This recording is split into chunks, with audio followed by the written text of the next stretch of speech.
Lexi from Conservation Kayak here again. Today I'm in Tyrell Bay, Carriacou, in the Sandy Island Oyster Bay Marine Protected Area, which is a bit of a mouthful, usually abbreviated to SIOBMPA, which is a little bit less of a mouthful. This marine protected area includes about 100 acres of mangroves, and that includes some dense mangrove forest, some swamp, wetland, and the lagoon we're in now. This lagoon is home to some ecologically important marine, land, and bird species.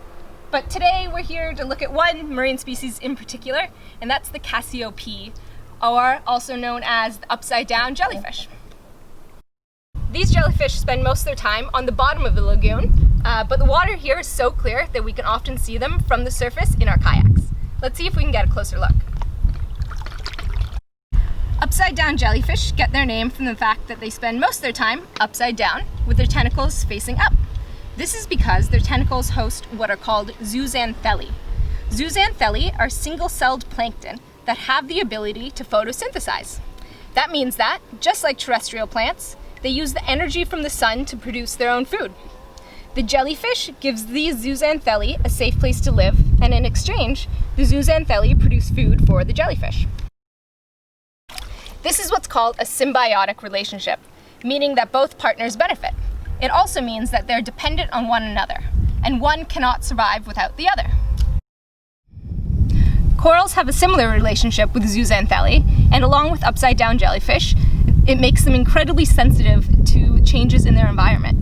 Things like increased sedimentation will make the water murky and block out the sun's rays, and this can cause zooxanthellae to die or leave their host looking for a sunnier environment.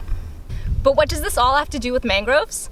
Mangroves actually reduce the amount of sediment in the water in two ways. First of all, they protect the coastline from erosion during storm surges or large weather events. And secondly, the dense network of roots slows down running water coming off of the land after a heavy rainfall. That running water often picks up soil and sediments, and the dense network of roots slows it down enough that those sediments settle out and get trapped in the roots, preventing it from flowing out into the lagoon or further out into the open ocean.